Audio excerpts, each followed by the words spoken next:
Producciones Carballés, audiolibros y ficciones sonoras. Hola amigos, bienvenidos a El legado de Borges. Soy Luis Carballés y te doy la bienvenida a este grandioso espacio en el que los grandes de la literatura cobran vida. Aquí viviremos las obras más prominentes del mundo. Conoceremos a distintos escritores que han demostrado su talento tanto en el pasado como en el presente, y que han dejado una huella en la literatura mundial. ¿Estás preparado para disfrutar de tus libros e historias favoritas? ¿Estás dispuesto a sumergirte en otros mundos y a descubrir la magia de los libros? Quédate y escucha las mejores obras del mundo. Comenzamos.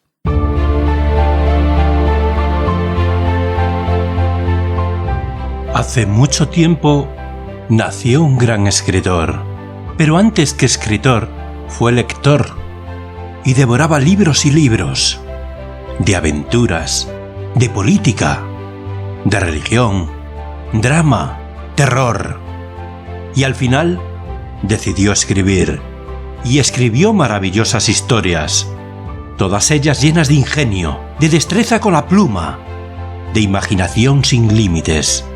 Pero como todo en la vida, llegó a su fin. Jorge Luis Borges se fue, pero nos dejó un gran legado. El legado de Borges.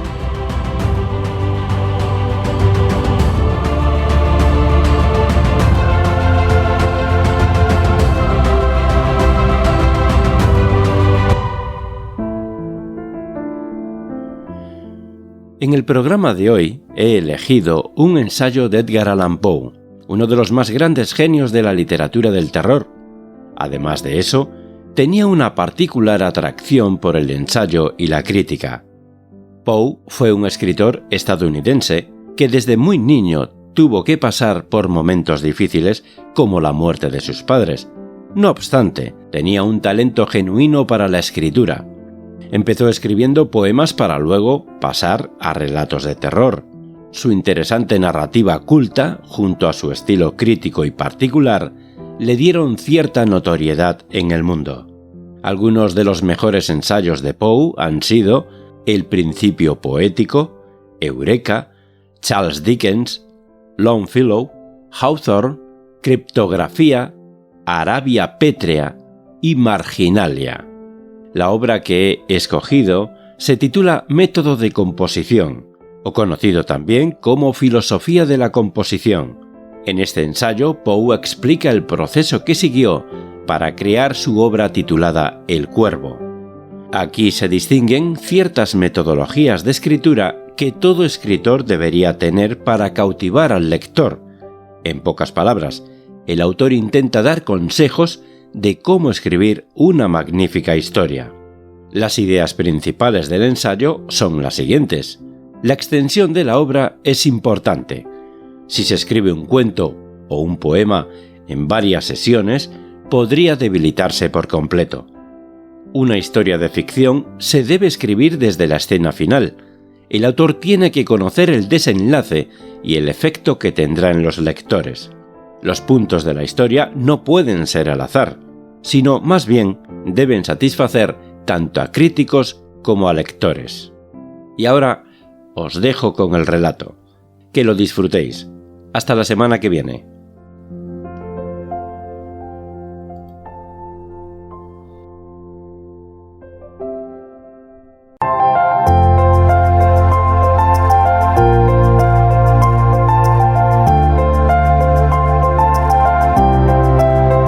¿Necesitas una voz para tu proyecto literario, emprendimiento u obra audiovisual? ¿Quieres aumentar tus ventas y obtener mayor audiencia? Entonces, necesitas de manera urgente un locutor profesional. Ponte en contacto con nosotros y descubre los excelentes servicios que tenemos para ti. Produccionescarballés.com. Estaremos encantados de poner voz a tu proyecto.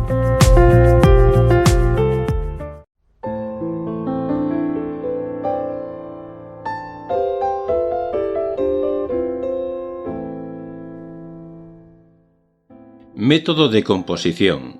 Edgar Allan Poe.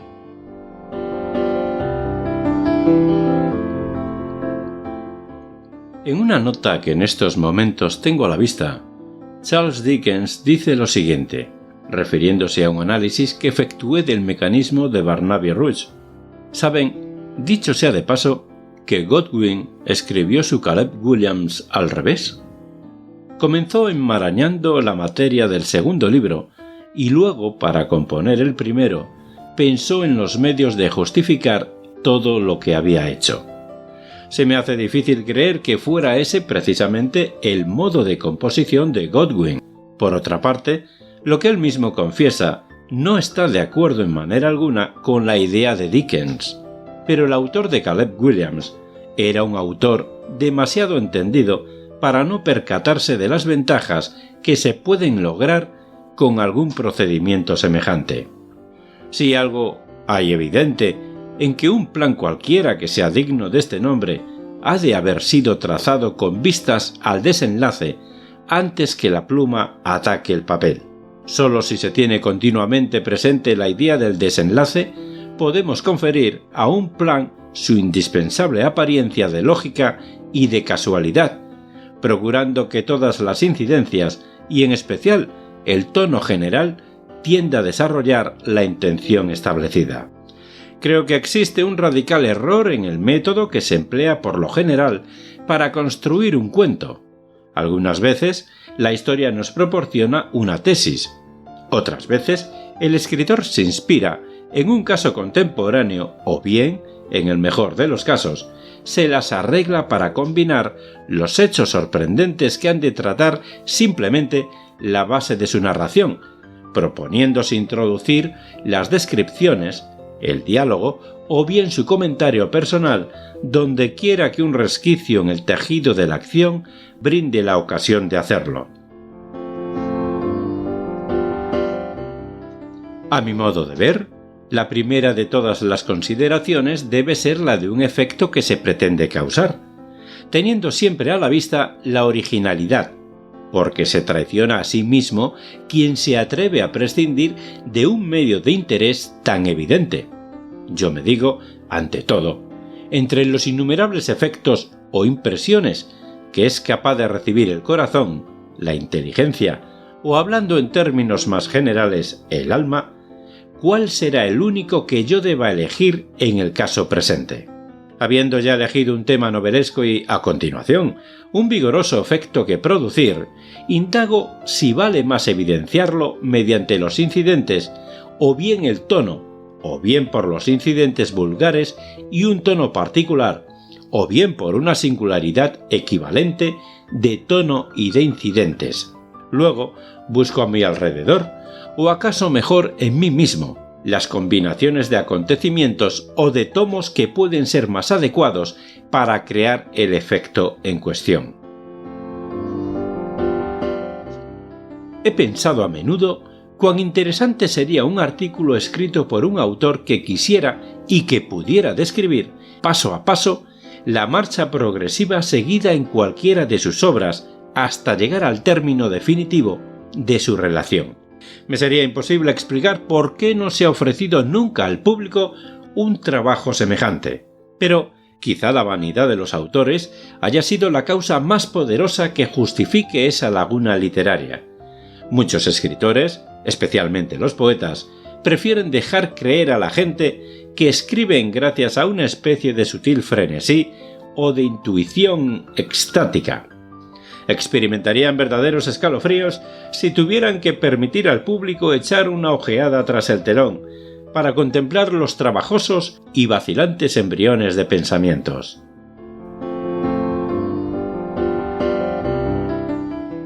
La verdadera decisión se adopta en el último momento, a tanta idea entrevista, a veces solo como un relámpago y que durante tanto tiempo se resiste a mostrarse a plena luz. El pensamiento plenamente maduro, pero desechado por ser de índole inabordable, la elección prudente y los arrepentimientos, las dolorosas raspaduras y la interpolación. Es, en suma, los rodamientos y las cadenas, los artificios para los cambios de decoración, las escaleras y los escotillones, las plumas de gallo, el colorete, los lunares y todos los aceites que en el 99% de los casos son lo peculiar del histrión literario. Por lo demás, no se me escapa que no es frecuente el caso en que un autor se halle en buena disposición para reemprender el camino por donde llegó a su desenlace. Generalmente, las ideas surgieron mezcladas, luego fueron seguidas y finalmente olvidadas de la misma manera.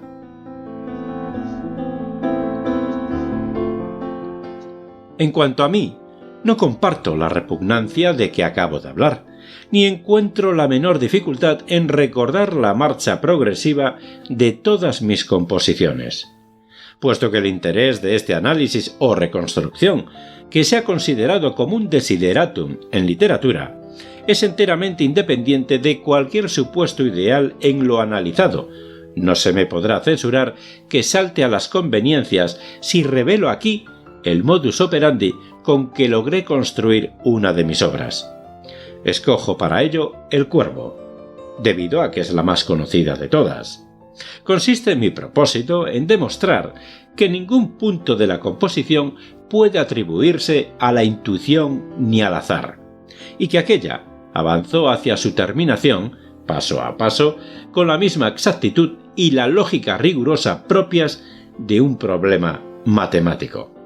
Puesto que no responde directamente a la cuestión poética, prescindamos de la circunstancia, si lo prefieren, la necesidad de que nació la intención de escribir un poema tal que satisficiera al propio tiempo el gusto popular y el gusto crítico. Mi análisis comienza, por tanto, a partir de esa intención. La consideración primordial fue esta, la dimensión. Si una obra literaria es demasiado extensa para ser leída en una sola sesión, debemos resignarnos a quedar privados del efecto, soberanamente decisivo, de la unidad de impresión, porque cuando son necesarias 2 sesiones, se interponen entre ellas los asuntos del mundo, y todo lo que denominamos el conjunto o la totalidad queda destruido automáticamente. Pero, habida cuenta de que coeteris paribus, ningún poeta puede renunciar a todo lo que contribuye a servir su propósito. Queda examinar si acaso hallaremos en la extensión alguna ventaja, cual fuere que compense la pérdida de unidad aludida. Por el momento respondo negativamente. Lo que solemos considerar un poema extenso, en realidad, no es más que una sucesión de poemas cortos, es decir, de efectos poéticos breves. Es inútil sostener que un poema no es tal, sino en cuanto eleva el alma y te reporta una excitación intensa. Por una necesidad psíquica, todas las excitaciones intensas son de corta duración. Por eso, al menos la mitad del Paraíso Perdido no es más que pura prosa. Hay en él una serie de excitaciones poéticas salpicadas inevitablemente de depresiones. En conjunto, la obra toda, a causa de su extensión excesiva, carece de aquel elemento artístico tan decisivamente importante, totalidad o unidad de efecto. En lo que se refiere a las dimensiones, hay, evidentemente, un límite positivo para todas las obras literarias, el límite de una sola sesión. Ciertamente, en ciertos géneros de prosa, como Robinson Crusoe, no se exige la unidad, por lo que aquel límite puede ser traspasado. Sin embargo, nunca será conveniente traspasarlo en un poema. En el mismo límite, la extensión de un poema debe hallarse en relación matemática con el mérito del mismo, esto es, con la elevación o la excitación que comporta. Dicho de otro modo, con la cantidad de auténtico efecto poético con que puede impresionar las almas. Esta regla solo tiene una condición restrictiva, a saber, que una relativa duración es absolutamente indispensable para causar efecto, cualquiera que fuere. Teniendo muy presente en mi ánimo estas consideraciones, así como aquel grado de excitación que nos situaba por encima del gusto popular y por debajo del gusto crítico, concebí, ante todo, una idea sobre la extensión idónea para el poema proyectado. Unos 100 versos aproximadamente. En realidad, cuenta exactamente 108. Mi pensamiento se fijó, seguidamente, en la elevación de una impresión o de un efecto que causar. Aquí creo que conviene observar que, a través de este trabajo de construcción, tuve siempre presente la voluntad de lograr una obra universalmente apreciable.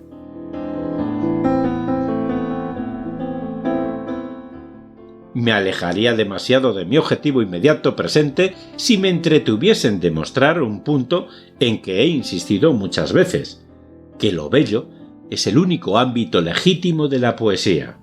Con todo, diré unas palabras para presentar mi verdadero pensamiento, que algunos amigos míos se han apresurado demasiado a disimular. El placer, a la vez más intenso, más elevado y más puro, no se encuentra, según creo, más que en la contemplación de lo bello.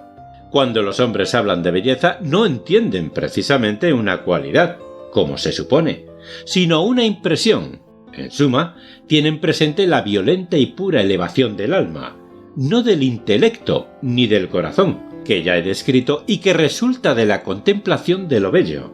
Ahora bien, yo considero la belleza como el ámbito de la poesía, porque es una regla evidente del arte que los efectos deben brotar necesariamente de causas directas, que los objetos deben ser alcanzados con los medios más apropiados para ello, ya que ningún hombre ha sido aún bastante necio para negar que la elevación singular de que estoy tratando se halle más fácilmente al alcance de la poesía.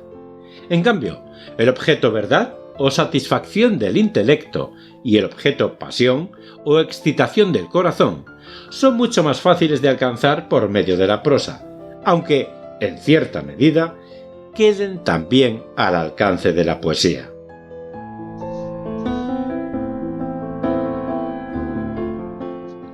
En resumen, la verdad requiere una precisión y la pasión una familiaridad.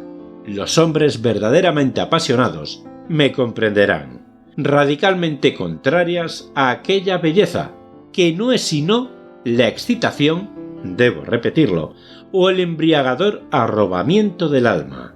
De todo lo dicho, hasta el presente, no puede en modo alguno deducirse que la pasión ni la verdad no puedan ser introducidas en un poema, incluso con beneficio para éste, ya que pueden servir para aclarar o para potenciar el efecto global, como las disonancias por contraste.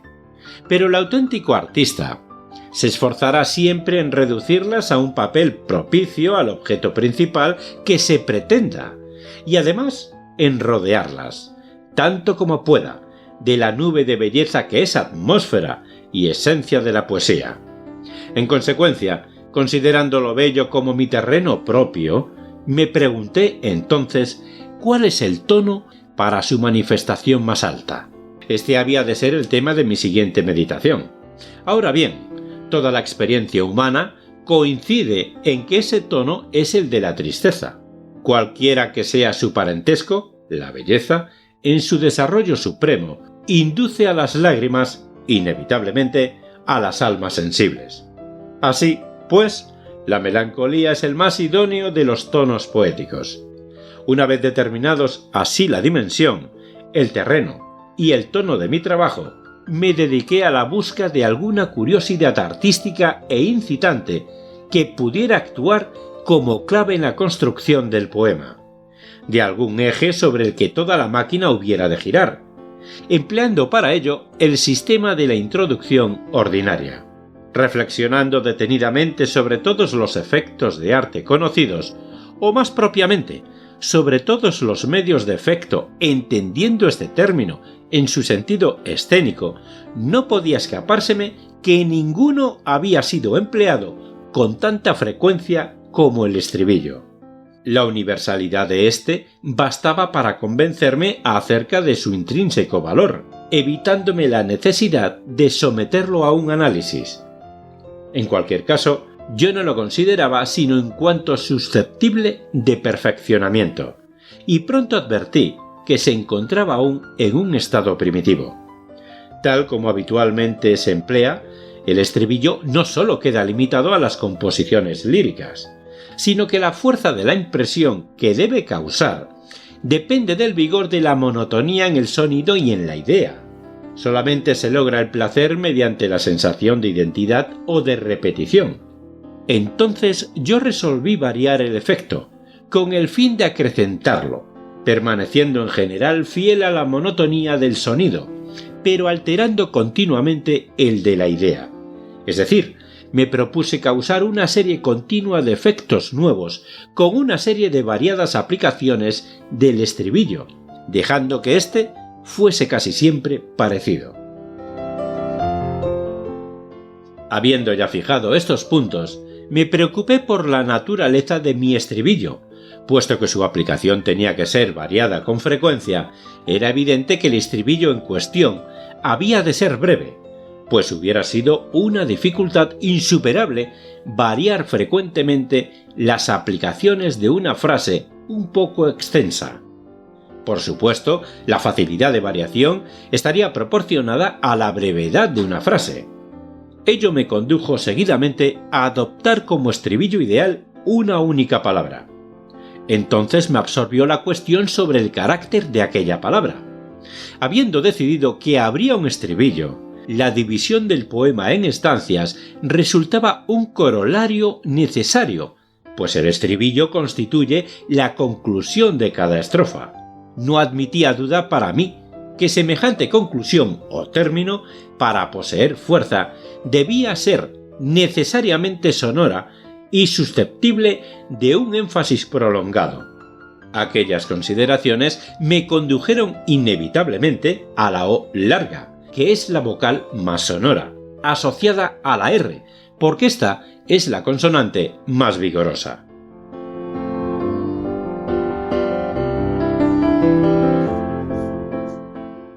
Ya tenía bien determinado el sonido del estribillo.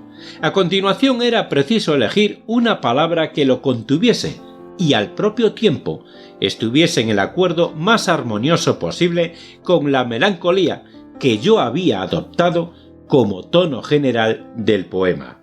En una búsqueda semejante hubiera sido imposible no dar con la palabra nevermore, nunca más.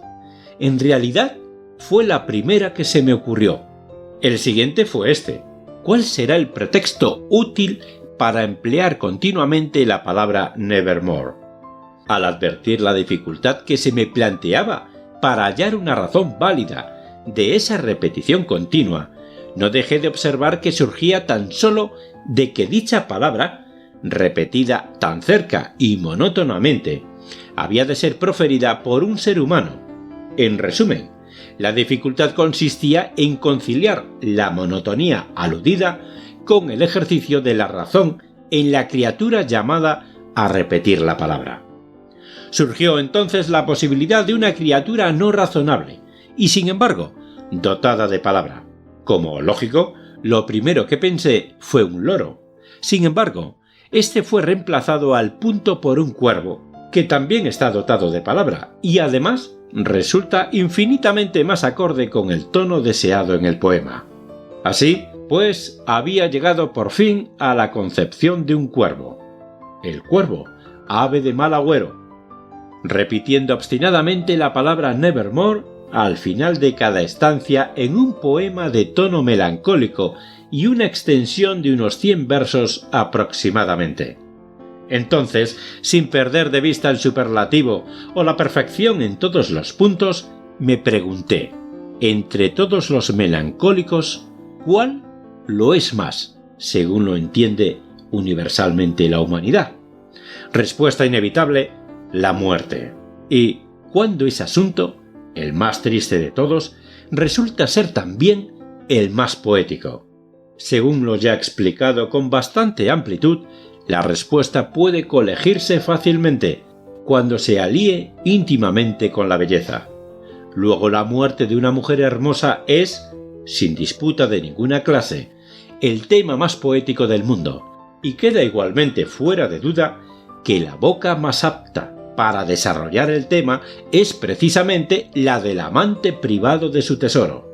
Tenía que combinar entonces aquellas dos ideas: un amante que llora a su amada perdida, y un cuervo que repite continuamente la palabra Nevermore. No solo tenía que combinarlas, sino además variar cada vez la aplicación de la palabra que se repetía. Pero el único medio posible para semejante combinación consistía en imaginar un cuervo que aplicase la palabra para responder a las preguntas del amante. Entonces me percaté de la facilidad que se me ofrecía para el efecto de que mi poema había de depender, es decir, el efecto que debía producirse mediante la variedad en la aplicación del estribillo. Comprendí que podía hacer formular la primera pregunta por el amante, a la que respondería el cuervo Nevermore, que de esta primera pregunta podía hacer una especie de lugar común, de la segunda algo menos común, de la tercera algo menos común todavía, y así sucesivamente, hasta que por último el amante, arrancado de su indolencia por la índole melancólica de la palabra, su frecuente repetición y la fama siniestra del pájaro, se encontrase presa de una agitación supersticiosa y lanzase locamente preguntas del todo diversas, pero apasionadamente interesantes para su corazón. Unas preguntas donde se diesen a medias la superstición y la singular desesperación que haya un placer en su propia tortura, no sólo por creer el amante en la índole profética o diabólica del ave, que, según le demuestra la razón, no hace más que repetir algo aprendido mecánicamente, sino por experimentar un placer inusitado al formularlas de aquel modo, recibiendo en el Nevermore siempre esperado una herida reincidente, tanto más deliciosa por insoportable. Viendo semejante facilidad que se me ofrecía, o mejor dicho, que se me imponía en el transcurso de mi trabajo, decidí primero la pregunta final, la pregunta definitiva, para la que el Nevermore sería la última respuesta, a su vez la más desesperada, llena de dolor y de horror que concebirse pueda. Aquí puedo afirmar que mi poema había encontrado su comienzo por el fin, como debieran comenzar todas las obras de arte.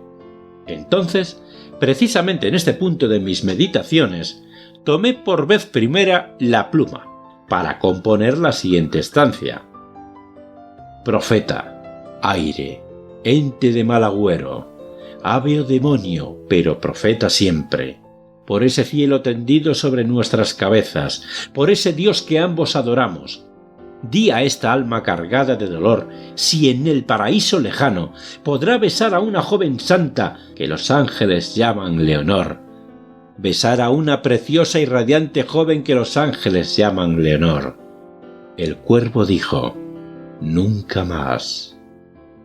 Solo entonces escribí esta estancia, primero para fijar el grado supremo y poder de este modo más fácilmente variar y graduar según su gravedad y su importancia las preguntas anteriores del amante, y en segundo término para decidir definitivamente el ritmo, el metro, la extensión y la disposición general de la estrofa, así como graduar las que debieran anteceder, de modo que ninguna aventajase a ésta en su efecto rítmico. Si en el trabajo de composición que debía subseguir yo hubiera sido tan imprudente como para escribir estancias más vigorosas, me hubiera dedicado a debilitarlas conscientemente y sin ninguna vacilación, de modo que no contrarrestasen el efecto de crescendo. Podía decir también aquí algo sobre la versificación. Mi primer objeto era, como siempre, la originalidad. Una de las cosas que me resultan más inexplicables del mundo es cómo ha sido descuidada la originalidad en la versificación. Aun reconociendo que en el ritmo puro exista poca posibilidad de variación, es evidente que las variedades en materia de metro y estancia son infinitas. Sin embargo, durante siglos, ningún hombre hizo nunca en versificación nada original, ni siquiera ha parecido desearlo. Lo cierto es que la originalidad, exceptuando los espíritus de una fuerza insólita, no es, en manera alguna, como suponen muchos, cuestión de instinto o de intuición. Por lo general, Para encontrarla hay que buscarla trabajosamente. Y aunque sea un positivo mérito de la más alta categoría, el espíritu de la invención no participa tanto como el de negación para aportarnos los medios idóneos de alcanzarla. Ni que decir tiene que yo no pretendo haber sido original en el ritmo o en el metro del Cuervo. El primero es troqueo, el otro se compone de un verso octómetro acataléctico, alternando con un heptámetro cataléctico que, al repetirse, se convierte en estribillo en el quinto verso, y finaliza con un tetrámetro cataléctico. Para expresarme sin pedantería, los pies empleados, que son troqueos, consisten en una sílaba larga seguida de una breve. El primer verso de la estancia se compone de 8 pies de esa índole, el segundo de 7 y medio, el tercero de 8, el cuarto de 7 y medio, el quinto también de 7 y medio, el sexto de 3 y medio. Ahora bien, si se consideran aisladamente cada uno de esos versos, habían sido ya empleados, de manera que la originalidad del Cuervo consiste en haberlos combinado en la misma estancia. Hasta el presente no se había intentado nada que pudiera parecerse, ni siquiera de lejos, a semejante combinación. El efecto de esa combinación original se potencia mediante algunos otros efectos inusitados y absolutamente nuevos, obtenidos por una aplicación más amplia de la rima y de la aliteración. El punto siguiente que considerar era el modo de establecer la comunicación entre el amante y el Cuervo. El primer grado de la cuestión consistía, naturalmente, en el lugar. Pudiera parecer que debiese brotar espontáneamente la idea de una selva o de una llanura, pero siempre he estimado que para el efecto de un suceso aislado es absolutamente necesario un espacio estrecho. Le presta el vigor que un marco añade a la pintura. Además, ofrece la ventaja moral indudable de concentrar la atención en un pequeño ámbito. Ni que decir tiene que esta ventaja no debe confundirse con la que se obtenga de la mera unidad del lugar. En consecuencia, decidí situar al amante en su habitación, en una habitación que había santificado con los recuerdos de la que había vivido allí. La habitación se describía como ricamente amueblada, con objeto de satisfacer las ideas que ya expuse acerca de la belleza, en cuanto única tesis verdadera de la poesía. Habiendo determinado así el lugar, era preciso introducir entonces el ave.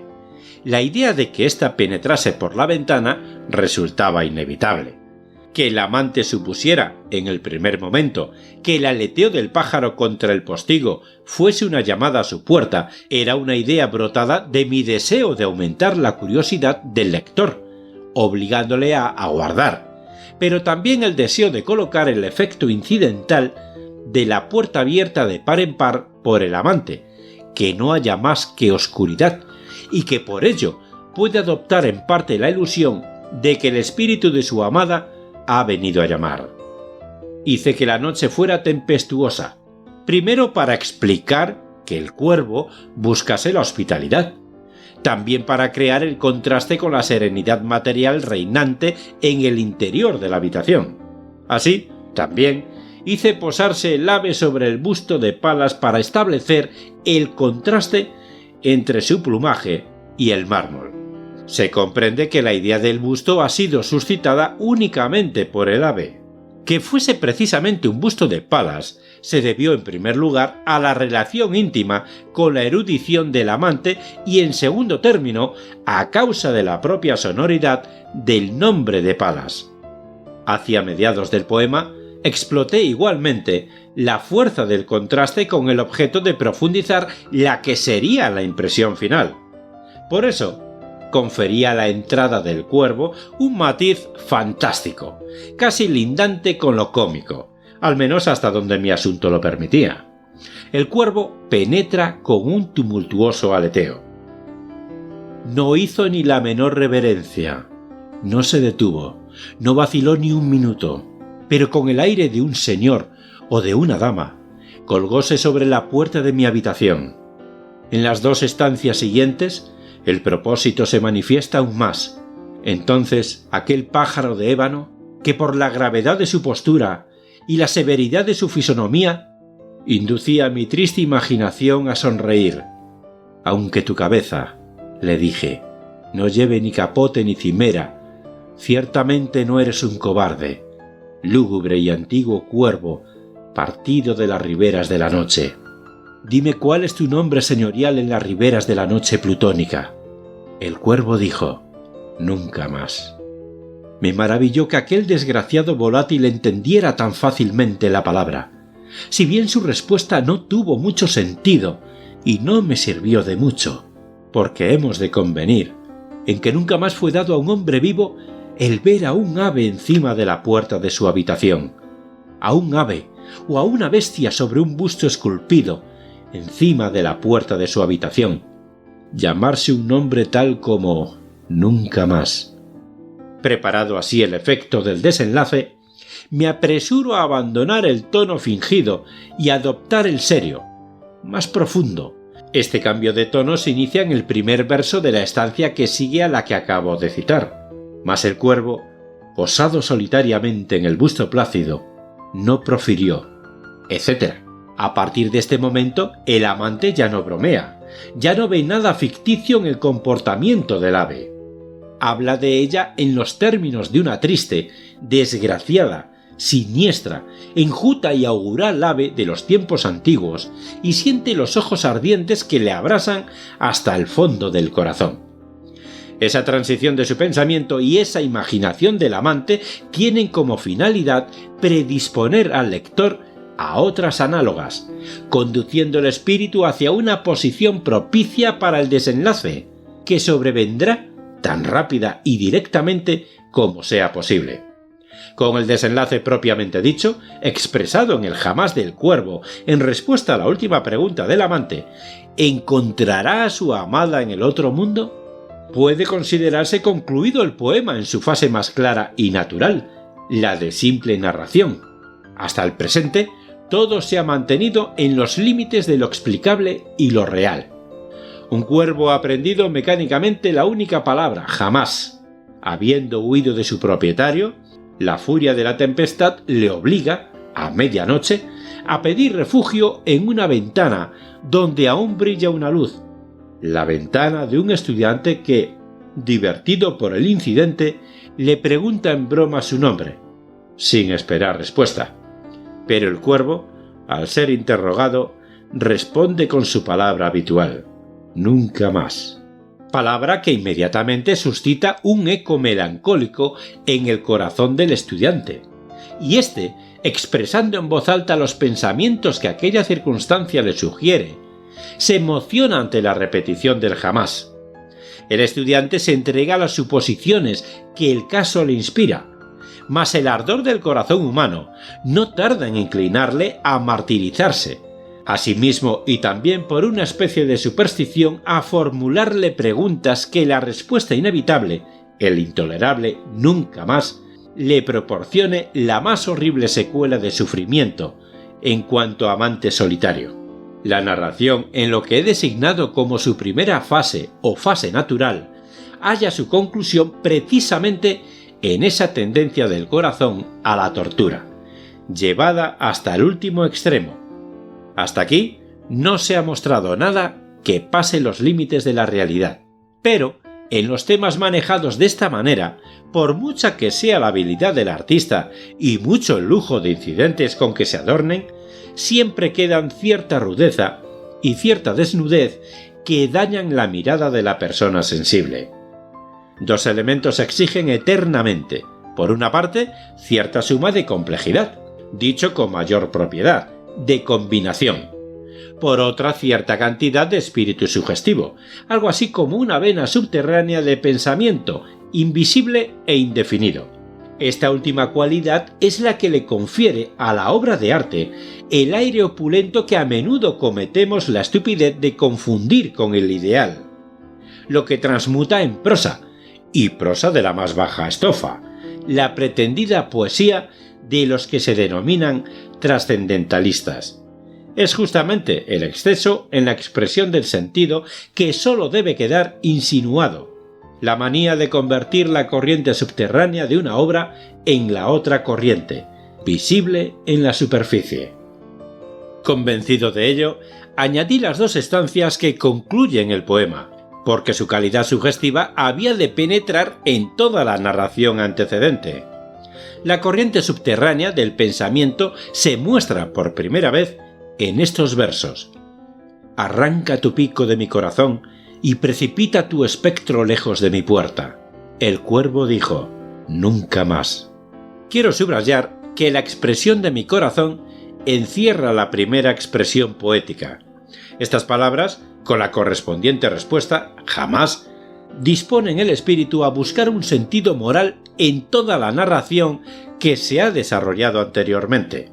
Entonces el lector comienza a considerar el cuervo como un ser emblemático, pero solo en el último verso de la última estancia puede ver con nitidez la intención de hacer del cuervo el símbolo del recuerdo fúnebre y eterno. Y el cuervo, inmutable, sigue instalado, siempre instalado sobre el busto plácido de Palas, justo encima de la puerta de mi habitación, y sus ojos parecen los ojos de un demonio que medita. Y la luz de la lámpara, que le chorrea encima, proyecta su sombra en el suelo, y mi alma, fuera del círculo de aquella sombra que yace flotando en el suelo, no podrá elevarse ya más, nunca más.